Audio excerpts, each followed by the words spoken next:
Hello and welcome to the Tuesday edition of Journalist Hangout. I'm Ayodele Ozubakun. Today on the program, more reaction trail President Muhammadu Buhari's speech.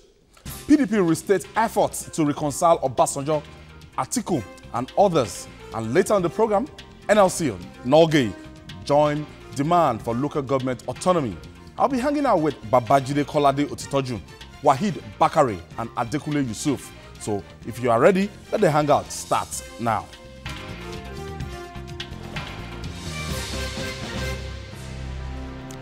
Many thanks for joining us again. And Kaduna State Senator Shehu Sani says President Muhammadu Buhari's speech is the rear of a lion, which came handy to eviscerate the threat of national cohesion caused by ants and bugs.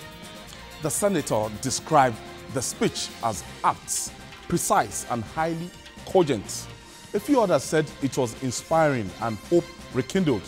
Their comments were among many strong commendations for the president's proclamations. On Monday, President Buhari restated the unity of Nigeria is non-negotiable. He insisted that every Nigerian has the right to live and pursue his business anywhere in the country without hindrance. On the war against terrorism, Buhari said terrorists and criminals must be fought and destroyed relentlessly. Unfortunately, some Nigerians were not impressed. Former Education Minister Obi Ezekwesili described the president's broadcast as a missed opportunity. Other Nigerians accused him of failing to reach out to the people, build bridges, and calm the troubled waters as the nation faces one of its biggest challenges. What were your expectations? Yesterday, I saw the advance copy and I waited till 7 a.m. I was actually driving from my house to the office, and so I had to listen to the Federal Radio Corporation of Nigeria, FRCN, to actually catch up with that broadcast. And immediately, by sub 10 minutes, the speech was over. But a lot of people will say the president actually prioritized, and the most cogent thing that he needed to address is a matter of national unity or threats to our unity as a country. Babajide? Yeah, I think those were the issues that he put so much accent on in that speech. It's one of the shortest presidential speeches that in recent memory we can recall. It's probably the shortest. But the president has never been a fantastic speaker. So what some people were actually expecting from him, I wish I understand. It's not the sort of person that will rouse you with a speech. You know, God hasn't given him that gift. What he has in abundance that most people do not have is his integrity. And integrity is everything. Even if you want to give out your daughter in marriage, you must think of the integrity of the man who wants your daughter to marry him. So he has that in abundance. He has never pretended to be a great speaker. And someone who is not a great speaker, even if you give him an excellent speech to read, the delivery will come up short. So I have never looked up to the president as someone who should terribly inspire me by the way he delivers speeches and all that. But the truth is, he addressed some of the dominant issues confronting our nation. The issue of security. We have to tell ourselves the truth that security, the president needs to do something seriously about security. There has been no time in our recent history that we've had cases of kidnapping the way we have it now. It's like even people, bush people, inquire bush people have taken to kidnapping. Those who used to live inside the bush, they've seen that they can make ample money from kidnapping. They've resorted to it. So kidnapping has become a national disgrace, a national problem, a national embarrassment. And the president talked about it in his speech. He talked about agitation by different groups. In his speech, I don't think that, and when we talk about even hate speeches have to do with what these people, these agitators, those who want to describe them split as up Nigeria, irresponsible elements. Those hate speeches emanate from those people. So when he was away, it was the biggest problem that Osinbajo had to deal with. The irresponsible acts of Nnamdi Kanu, you know, and the rest of them. And your friend Yerima Shetima. It's your own friend. I've never mentioned it. You are the one calling him to interview him and making you are making an Arnold Schwarzenegger out of him. You know, he's never been my friend. You know, so these were issues that Osinbajo had to deal with that gave him so much problems when the boss was away. And Buhari addressed that. In my view, the biggest problem confronting the average Nigerian is how to put food on his table. Whether you are Kanuri or Yoruba or Hausa, everyone is complaining about the cost of food. And I thought that the president will somehow try to address that. Yes, this administration has done its bit in the area of agriculture. There is improvement. But I thought the president would touch on that because a lot of our people are hungry. That speech should have addressed that, no matter how little, you know. And that speech should have reminded or given Nigerians, especially the farmers, hope that, look, the government will give you all the support that you need. You know, just the same way you are warning people to not take the silence of the government as a weakness. You needed to give people hope that, look, we are going to support agriculture the best way that we can, so that there will be food security, so that our people can feed themselves. In my view, that was lacking in the president's speech, and probably just something about hustle. But then, the president will have other opportunities to engage Nigerians, and I expect him now to communicate with Nigerians a lot more than before. Wahid, what was missing in that speech, or what is actually wrong with that speech? Well, for me, I don't think anything is wrong with that speech. Although there are lapses here and there, like Nigeria has rightly said. You know, all along, we have always known Nigeria to be a very complex society. You know, but the complexity, you know, dawned on me more by the time I begin to see the kind of reactions that trailed the president's speech. We are talking of somebody who had been away for over 100 days on medical vacation. Remember that the first time when he came back from the country, before he went back on May 7 or so, you know, he did tell us that he had never been so sick in his life, and that to the extent that he had to do blood transfusion. And although nobody, up to now, we have not been told the exact problem that the president is battling with, you know. But what we did at my hand was that we now trying to find out if somebody did blood transfusion, what are the likely... No, we're talking about that speech now. I'm coming to that. We don't want to... Let's just keep our eyes on the ball. I'm coming to that in the sense that, you know, because why I'm saying that is because people who are expecting much from him, you know, I don't think it is right, in the sense that we are talking to somebody who has been away for over 100 days on medical vacation. Did you write that speech? He didn't write that speech. He didn't write it. But Nigerians expected that. Taking into consideration the fact that, you know, maybe somebody who is still recuperating, to you make can't it brief. expect much from him. The only thing that I think is missing in that statement is that I would have expected him to have told Nigerians that, look, after, just give me time, let me relax. Maybe after 2 weeks, 3 weeks, I'll now do a proper briefing in which I'll also, you know, address some of the burning issues, you know, which you also talk about. Like Jesus said, you talk about security, you talk about people who are making who are trying to say maybe they want to leave, they don't want to be part of Nigeria, you know. These are also part of national issues.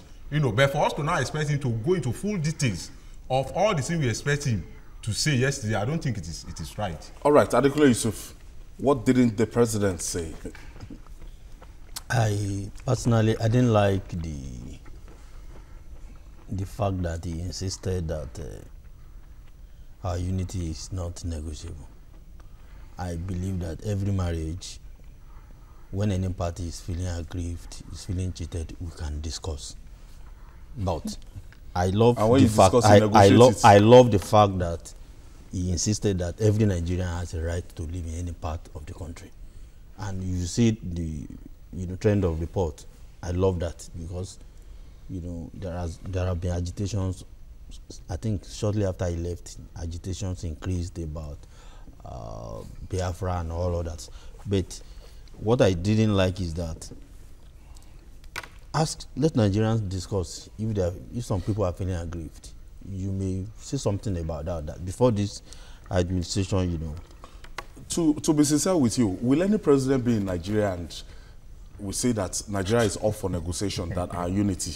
Have you ever seen that president? From Olusegun Obasanjo down to Umaru Yar'Adua, down to Goodluck Ebele Jonathan, that there's a constitutional conference. I want you guys to even tamper with our unity. Have you ever seen any president that will agree? Nobody is tampering with any unity. We are saying let's discuss the terms of our unity, of our association, of our federalism. If you say you are not, and if you are not happy, it means you must ask you questions. What is the problem? You see, if either at individual or community level, association or marriage, the partners must be happy. If one partner is happy and one is not, then you can't have peace. He passed the buck to the National Assembly and the Council of State. Babajide, looking at those key elements, especially this unity is non-negotiable. Did the president say anything out of turn? No. I don't think so. There is no, even the Americans, as I said yesterday, America is the headquarters of democracy. If any of his federating units wakes up today and says, look, I'm tired of being in America, even Alaska, that was bought from the Soviet Union, if Alaska wakes up today and says, oh, we want to go back to Soviet Union where you bought us from, they will be crushed militarily. It's there. That is what will happen. The American armed forces will rise up in a wave against any federating unit of America that seeks to break away from the Union. Everyone in America knows that. And if anyone goes about the way Kanu is going about, trying to whip up sentiment, trying to split our country, trying to get people to believe in the division of Nigeria, trying to work on the psyche of people to believe that, yes, Nigeria can indeed be divided. If he tries that in America, he will end up in jail. Not even under a no-nonsense person like Donald Trump. He will end up in jail. Even the meekest of the American presidents, the Democratic Party has a history of producing some meek American presidents, liberal American presidents. The most liberal of all American presidents will put Nnamdi Kanu in jail. That is it. Because nobody jokes. The Americans are proud of their country. And they can't stand anyone who will get up and say, look, let's do something about this country. Let's break it up. It's a difficult thing for anybody who is the president of Nigeria. Because you know that, look, we've not been able to please everyone in this union. Most countries have not succeeded in pleasing all its federating units. It's a fact. I think there is even a state in Puerto Rico that they are making efforts. They want America to take them as its 51st state. If they appeal with the union there, they won't be making such moves. A state in Puerto Rico. So everywhere you've not been able to please all federating units in a country, but people will realize that, well, that they are part of that country and they must continue to engage one another. What I want the president to do is to open that door for constant engagement between the federating units of our country. Let our people have an avenue to come together and say, look, this is what troubles me about this union. I think that was what Adekunle was exactly. saying. No, the thing is, what he's saying can be misunderstood. Okay. Because when you say that he should not say the basis is not negotiable, when he says that, he's affirming the primacy of unity. That is not foreclosing talking about the talking things is that different from yes. negotiating the basis When he says that, look, that the unity of Nigeria is non-negotiable, what he's saying is that he will not preside over a fractured Nigeria. You understand? That is not the same thing. People have been saying that for years, and we've always had constitutional conference, confab, and all that. So they don't mean the same thing. But the overriding goal is that Nigeria should not be divided, because we believe that we are stronger in our unity. When we are together, we are stronger. Yes. That is the thing. That is the point that any president will stress. We want to oppose. But any sensible president should leave that door open for people to come together and say, look, there are things that we do not want to see continue to happen. How do we solve these problems? For example, I pray for that day when the people of Borno State, for example, will be able to defeat Boko Haram and be able to live in peace. Because that is one state that can feed the whole of Nigeria and will make sufficient money to even take care of itself. So if, for example, look at gum arabic, for example. Gum arabic is more expensive than petrol. And the Borno people have it in abundance. You can imagine growing gum arabic, using the whole of Sambisa forest to grow gum arabic. They will feed that, and even beans. They have the best species of beans in this country. So they can export. The whole of Borno State is fertile, right up to Lake Chad, everywhere. So they can grow enough food to feed the rest of us. So if we have that situation, then we need to look at restructuring. Let every country be able to say, every state be able to say, okay, we'll take advantage of our strengths. But the way things are now, states can't even take advantage of their strengths. All right, I have Joshua from Plateau State. That's, I think, Jos. Yes, precisely. Thank you for joining us, Joshua.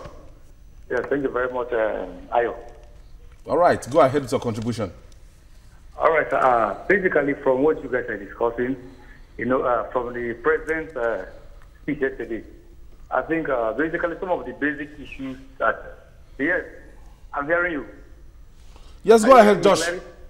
Yes, all right. I said basically from the president's speech yesterday, the basic thing that I think he needs to address is the issue of, he should also speak about the issue of restructuring. Because if you look at the composition, the political structure of the country, some states, there's kind of imbalance, whereby I think that is what is leading to all those agitations. So thereby, if he will have, addressed those issues, maybe give them the hope that, okay, they are going to sit down and look into those issues that is bringing up these agitations, I think it will go a long way in unifying the country. That is my own take. Thank you. And quickly, Wahid, from the tone of Mr. President yesterday, Mr. President expressly said it that the National Assembly, is saddled with that responsibility of tinkering with that constitution that can implement all what you're agitating for.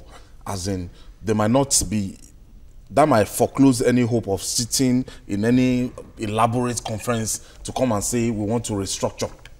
Well, I don't know whether we can really trust, especially the way the National Assembly is composed at the moment, whether Nigeria can really trust them with that responsibility.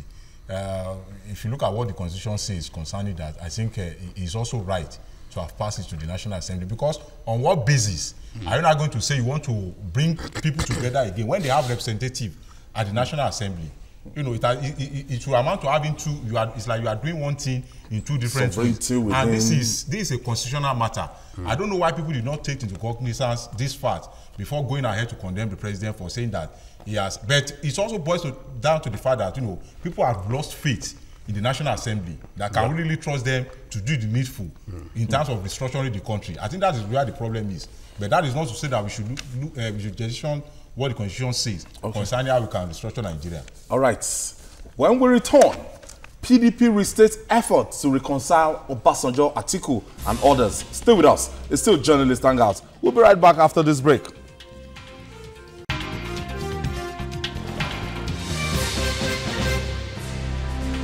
Welcome back. If you're just joining us, this is Journalist Hangout. We're reaching you live from Television Continental here in Lagos, Nigeria. The political landscape in Nigeria is typical of a football league.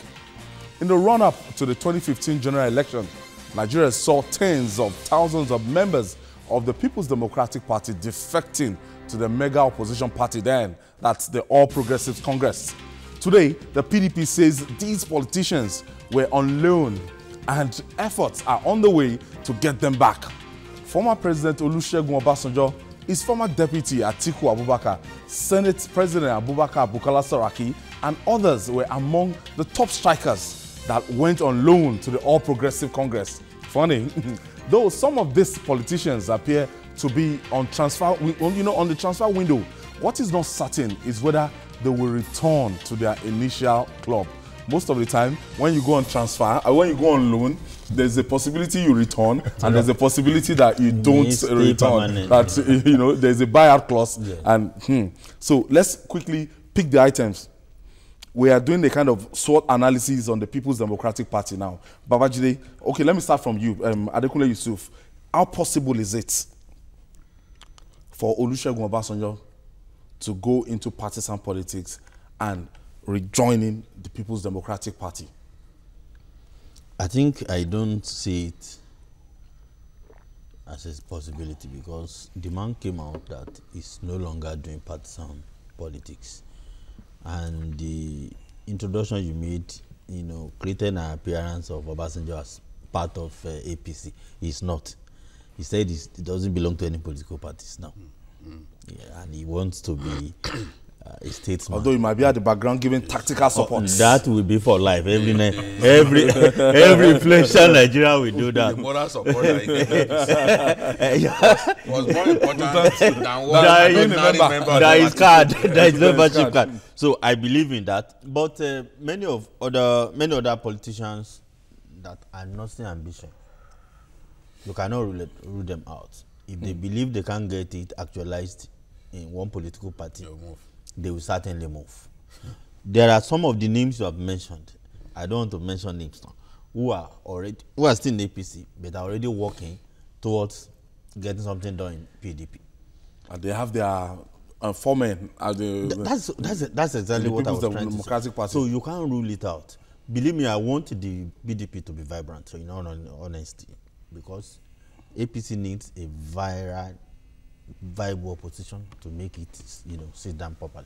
Wahid, possibility of Atiku Abubakar is almost 80-20, as in 80 that it might leave, 20 that it might remain from what I've been reading lately. It is almost certain that it will go back. I won't be so. I'm very sure because I'm very sure no Nigerian will be surprised. Let's get it clear. Let's make Nigerians. Atiku Abubakar will be 73 in 2019. It will be 23 and 73, and that might be his last opportunity to take a shot at the presidency. So it sounds like somebody that is quite desperate. Aggressive. Yes. Like I said, you can't rule it out. And I'm very sure if you ask every Nigerian what's their view on whether Atiku will go back to PDP, I think the chances are high that he will go back there because, like you said, age will no longer be on his side after 2019. Perhaps this is the last chance of getting the shot at the presidency if he's desperate about it, And like we all know, I'm sorry to use the word desperation for him. He's desperate to have the presidency. There's no doubt about it. So he will go to where his bread is buttered, and he's likely to have that opportunity in PDP more than the APC. So I see an Atiku going back to PDP. It's just a matter of time. He has been wooed by PDP in his own state. It's like if somebody was dancing on the road and there's another person is eating high somewhere in the bush, beating the drum for him. It was as if they have already Just a done matter of his time. bidding. No, it's always a matter of time for him to go back to PDP, because he will look at it that will he be able to get the tickets in APC? I doubt it. But he knows that if he goes, And if he don't goes forget back Atiku is also a proponent of restructuring. if That's he been goes his back sing song. and there was a time he even said APC has completely derailed. You know, so on what more justification we now go back to the same party that has derailed to now to now give you their ticket, you know, to contest. So I think Atiku is likely to go back. But for Obasanjo, it's not likely because of the way and manner with which he left the party the last time. I know that people will always remind him that it's like you are not a principal person. At least you have told Nigerians that the only thing you want to be doing for the rest of your life is to be a statesman. Whether he wants to give moral support in the background or not is another thing. But being a car-carrying member, the possibility is low. Babajide, now between Atiku and Kokonso,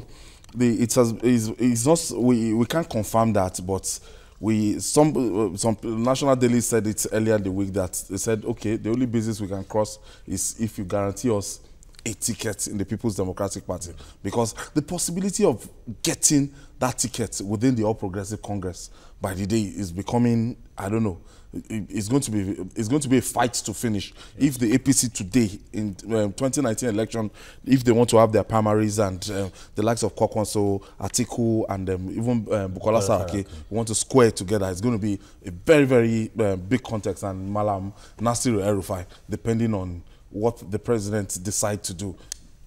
So if the president is contesting, they will not get the ticket. They know they will not get the ticket if he's contesting. In APC? Yes, they will not get the ticket. So they are not ruling anything out. I saw where Kwankwaso saying that, he still remains in APC. Yes, it's true. People have been carrying rumors, carrying stories that are not true, that, Kwankwaso has joined the PDP. No. But he has not put all his eggs in one basket. And that is a fact. Nigerian politician. Yes, he has chosen not to put his eggs in one basket. The same thing with Atiku. What will happen as the days go by is that ahead of the big decision by Kwankwaso or Atiku to leave the APC, their supporters will be leaving gradually. Their supporters will be leaving. I think we are beginning to see that in respect of Atiku. Some of his supporters are already leaving. The man who left in Kano, Alamin Litu, who left for the PDP a few weeks back, is an Atiku supporter, the big Atiku supporter. He has so much money. Now, he left 48 hours to the non-elective convention of the PDP. He defected. And he sent not less than 30 bus loads of supporters to the election convention. So you will see that supporters will first leave. Atiku is, what he does all the time is, some of his supporters will be in the PDM. The PDM remains an active party up to today. The PDM as a party has not been disbanded. You will see when they form the APC, parties like the CPC, like the ANPP, or ANPP, moved fully into the APC. The mega. But the PDM has always remained a party dominated by Atiku's loyalists, and they've always remained. So politicians are smart. As you've seen, there's a party called APDA, which was set up because some people thought that the Supreme Court might give it to Sheriff. So their plan was, if Sheriff got it at the Supreme Court, the McAfee faction. Yes, but that has not happened. And that has thrown APDA into crisis. Yeah, and you see that on the day of the launch of that party, there was a preponderance of PDP members. Yes, Jerry Ghana, and then a sprinkling of Labour Party members. So, this is before we get to 2019, because we know that people like Saraki are also interested in the presidency. They've started work already. When you have someone like Bukola Saraki has been eager for the presidency of this country for some time, at least from 2011. Remember that contest within the Northern governors? Yes. I mean, the Northern... That committee, yes, headed by Adamu Chiroma. Yes, Atiku... Which Atiku Babangida... won. They were supposed to pick a candidate for the consensus candidate for the North. Atiku defeated Babangida, Bukola Saraki, and others. But Bukola Saraki has always had his eyes on the prize. So in 2019, you can bet on him coming out. But nobody knows where exactly they will come out from. But the crisis in the APC is giving the PDP hope. If you go to Kano now, both the Kwankwaso camp and the Ganduje camp are lobbying Malam Ibrahim Shekarau because both of them know Shekarau is like the bride now. Yes, both of them know that in that you need the support. They cannot individually win. Between the Ganduje and people can make so much noise about the popularity of Kwankwaso. Most times it's exaggerated. Kwankwaso cannot deliver to his group without the support of Shekarau. Ganduje knows now that Kwankwaso is very vindictive. He hardly talks. When the politician doesn't talk much, you cannot judge him. In the Senate, you can hardly see. You will not know what he will do next. Is a senator. So, but he knows in his heart of hearts that Kwankwaso would do his best to smash him. So he needs the support of Ibrahim Shekarau. Now, some of Shekarau's supporters are being lured into the government of Ganduje as we speak.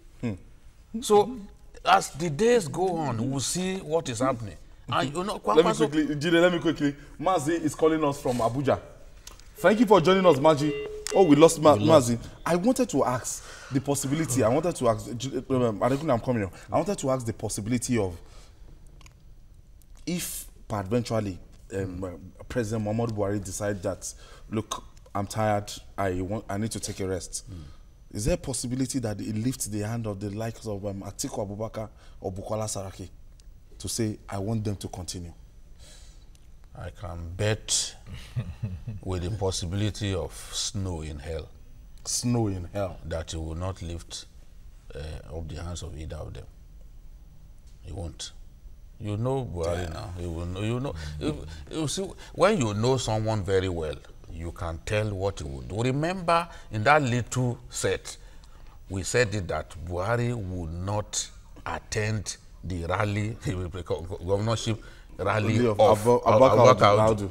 He didn't go. He sent the vice president. So there are certain things that you can trust him for that he will not do. He will not beg for anyone.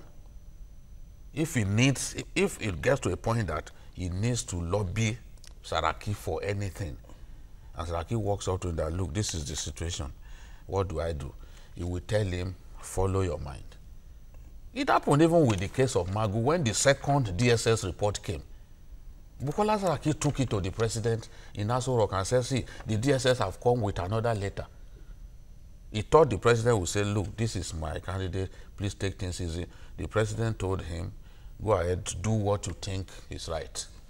Because he didn't want to go down as lobbying for somebody who had maybe a bad case or something. So the possibility of supporting Atiku's there's no way both of them can lobby him to change his mind and support them. He would rather look in the direction of other people. And he has a history of loyalty to his friends. So people who have been loyal to him over the years, remember, people like even this, the Minister of Justice, Malami, and so many of them, all those CPC people, the bearded man from Oyo, they had been his supporters from the CPC days. Yes, and they made them ministers. Yes. That is his own nature. Even when they are the ones. Masari, Aminu Bello Masari was his choice in 2011 that they rejected. The people rejected Masari because Buhari imposed Masari over Damarke, who had been spending money on the people. But people like Buhari felt Damarke had little or no education. So Buhari didn't support Adamu Damarke, who was in the Senate at that time.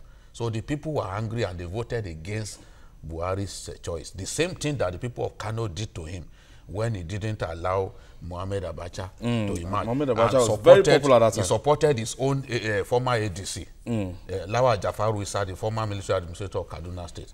So in this case, when the opportunity came in 2015, he still supported Aminu Bello Masari.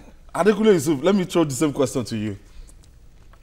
Because the People's Democratic Party, in trying to shop for these people now, the possibility, they will look at their future. That do we have a future in the APC? They've mentioned Atiku, they've mentioned Saraki, and they've mentioned Olusegun Obasanjo, and we've ruled out Olusegun Obasanjo. That would a President Muhammadu Buhari raise the hand of Atiku? Jide has said everything, believe me. It's impossible.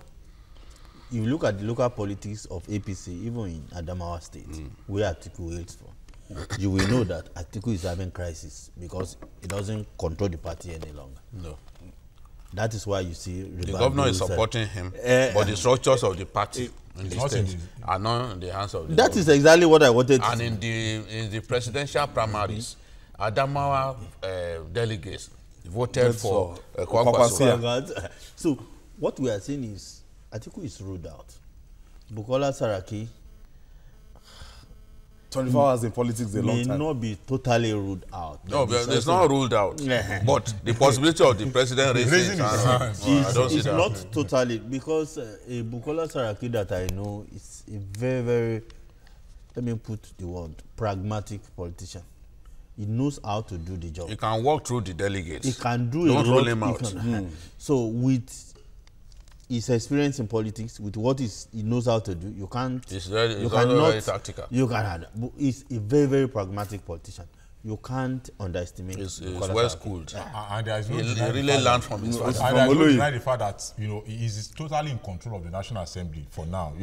Like the two, like Jide and Kunle said, I don't foresee a situation whereby the president will now raise the hand of somebody. He would rather just keep quiet and say people should go and do the needful, go and choose whoever they follow their mind. But it's not in all cases. That will fragment, that will destroy that party. Okay, maybe so if he's not going to contest, then he will want his own. Maybe he has learned from what protect his legacy.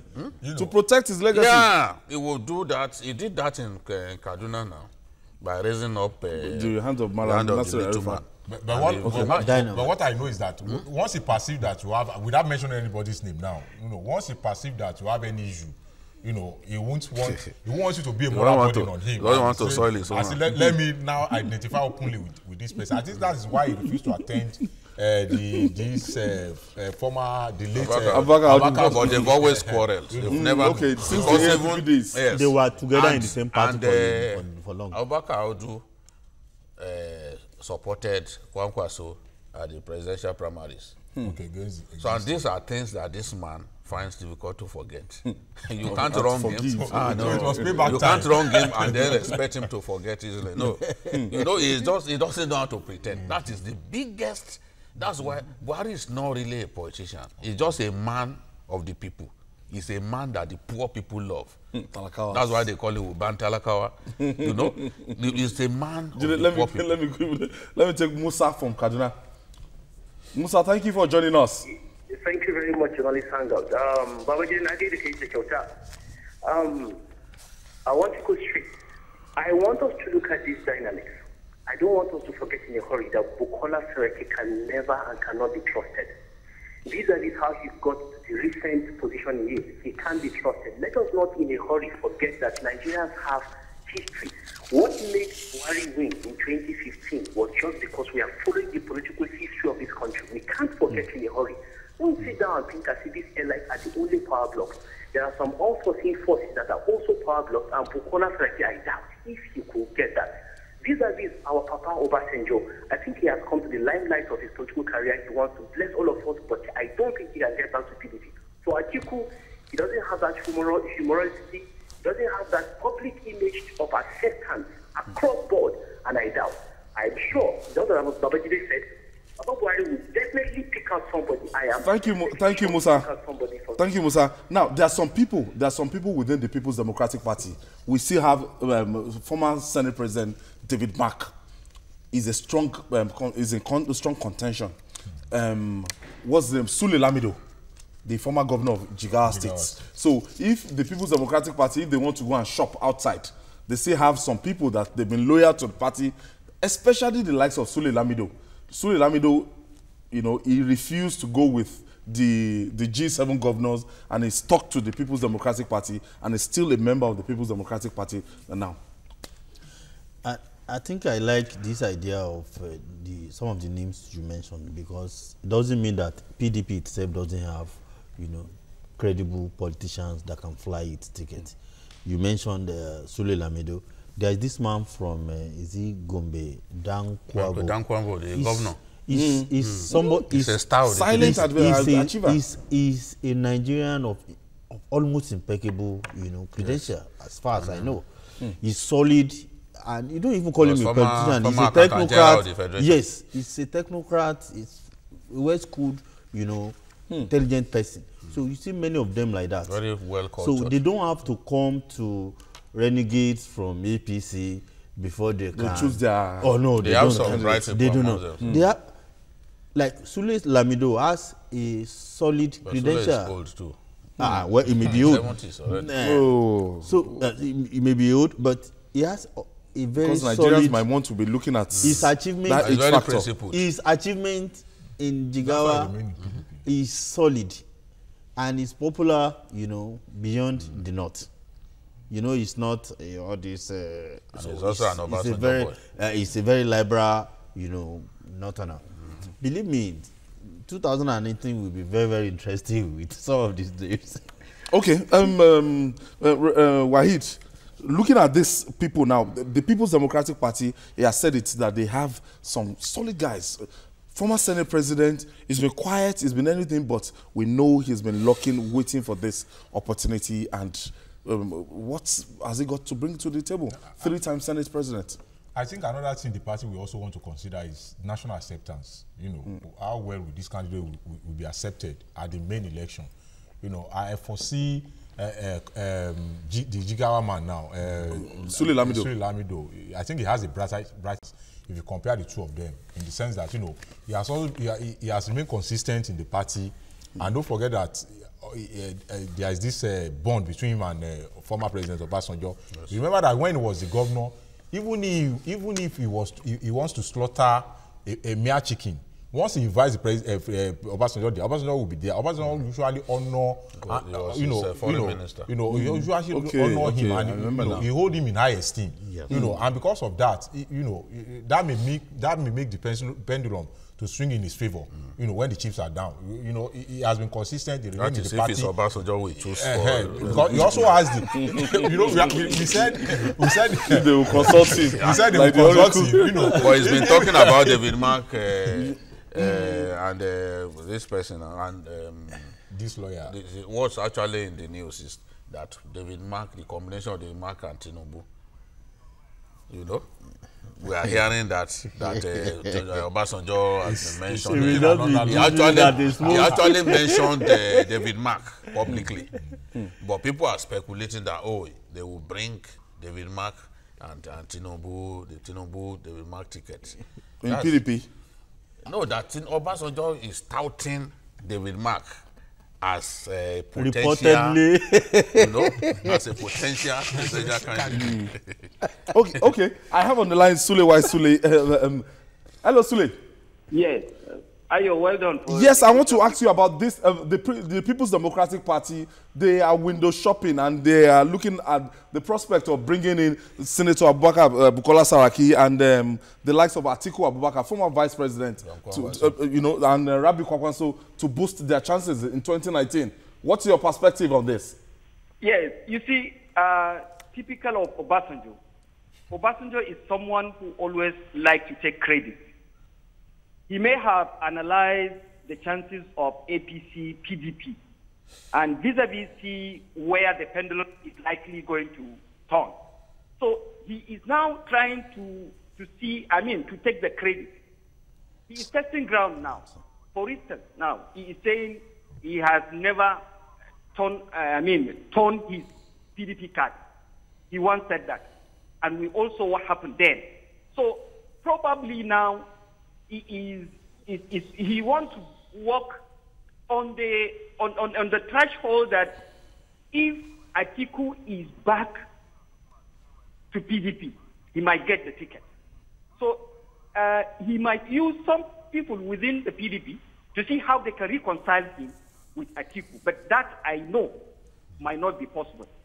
Then in another way, why must we continue to recycle the same leaders we have seen? We are complaining that this country is not moving forward. And we still insist in recycling the leaders we have seen, what they have done. Is there any impact on Nigerians and on Nigeria itself? We have other people, credible people, that can pilot the affairs of this country to the land, to the position we are aspiring to.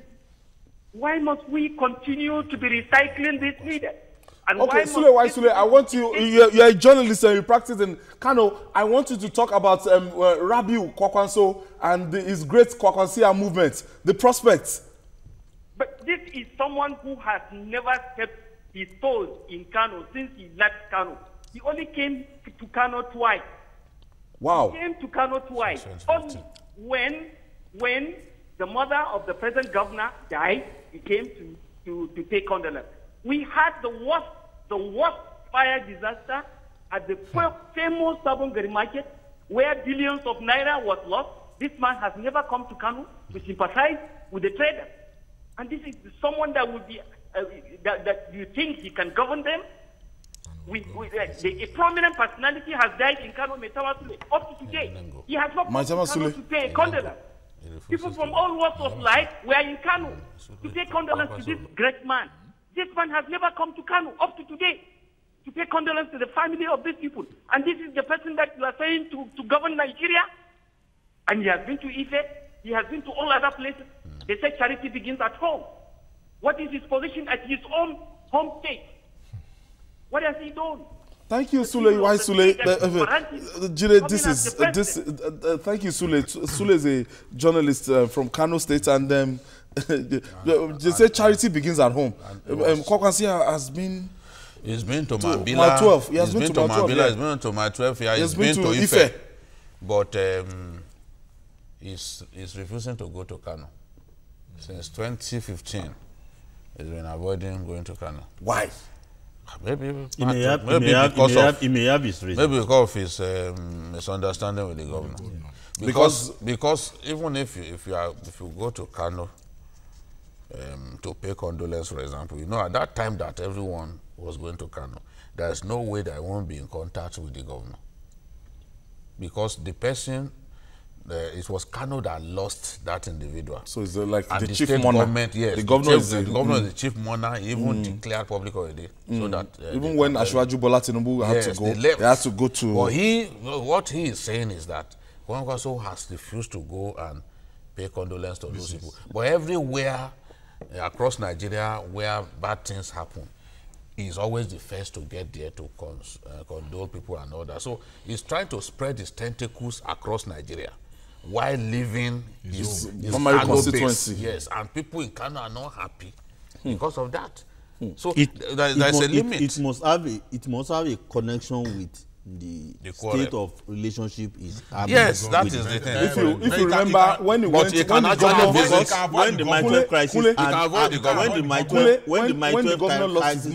governor lost his mom, he went there on condolence, and his supporters turned it to. It was bloody. When the My 12 crisis happened last year, he came. The second day, Ganduje came. He left. I saw him the second day. The bitterness is terrible. So you know but that. you can actually go to the market. You can go and sympathize with those traders because it's the biggest fire incident in the history of Kano. You can actually sympathize with those people and go back. You see, there's no way that people won't feel bad. That for so long, you are refusing to come to your constituency. I don't know how that can be justified. What if the security report is not favorable for him to visit during those periods? Or he may have gone there through his mysteries. What would he have done? What if he went to that market at that time? You know, and people attack him, traders attack him. They started hurling abuses at him. You know, okay, how will as we are running off now? How will the People's Democratic Party now capitalize on the seeming crisis within the All Progressive Congress to actually make gains ahead of 2019? Is there a possibility of actually snatching that #1 position in 2019 for PDP? Well, it is possible because the truth is that a lot of Nigerians they are grieved at the moment. You know, our expectations have not been met. You know, because of that, people may take that to 2019 when they want to cast their vote.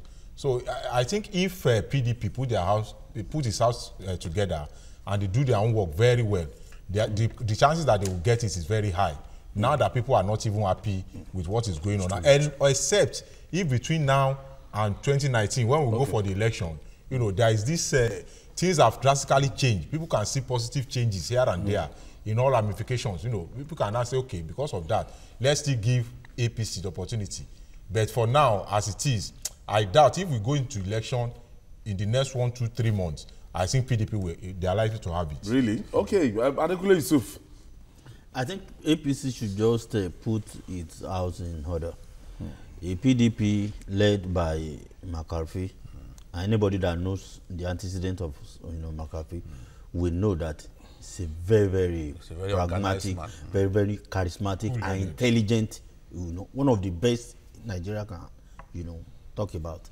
So any party under that kind of man should not be equated with the PDP of the past. And they're not even ruling out McCarthy himself, even throwing his hat on the ring for that 2019. Yeah. Because somebody actually spoke in that direction. He might have handed over to another chairman. Nobody has beaten his record in Kaduna as governor. Yes.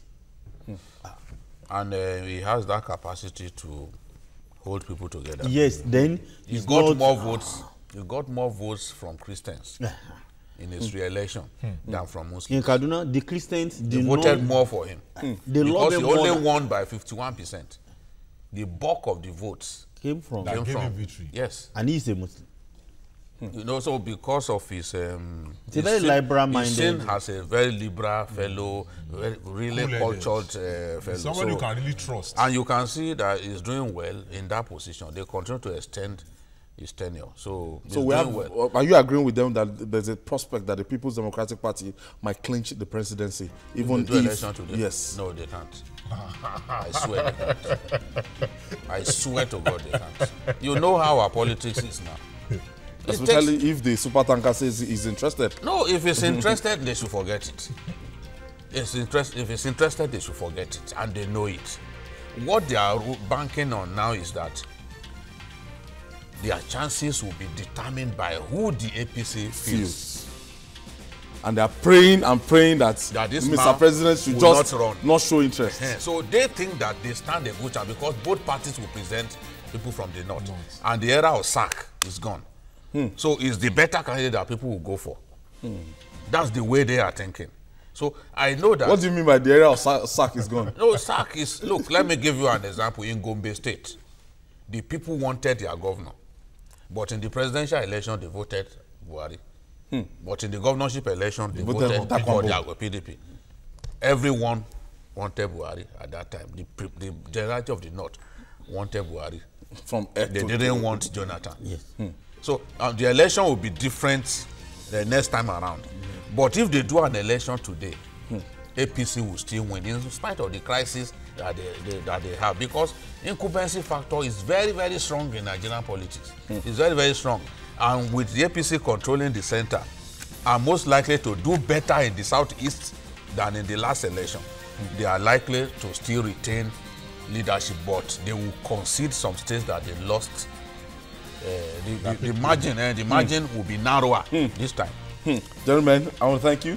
Adekunle Yusuf, thank you for coming. And Wahid Bakare, thank you for your analysis. And that's it on Journalist Hangout. For those of you that you've been saying that you've not been seeing us on our terrestrial platform. You can join us for another episode. You can every day. We are on DSTV 418, GoTV 45, and some of other platforms. We are on Play. You can get us on Play. We are on Start Times, and we might not be coming on always on our terrestrial platform. You can also join Journalist Hangout on YouTube. That's youtube.com/TVC News Nigeria. Our feedback channel is Journalist Hangout at tvcnews.tv. I'm Ayodele Ozubakun. Bye for now, and God bless Nigeria.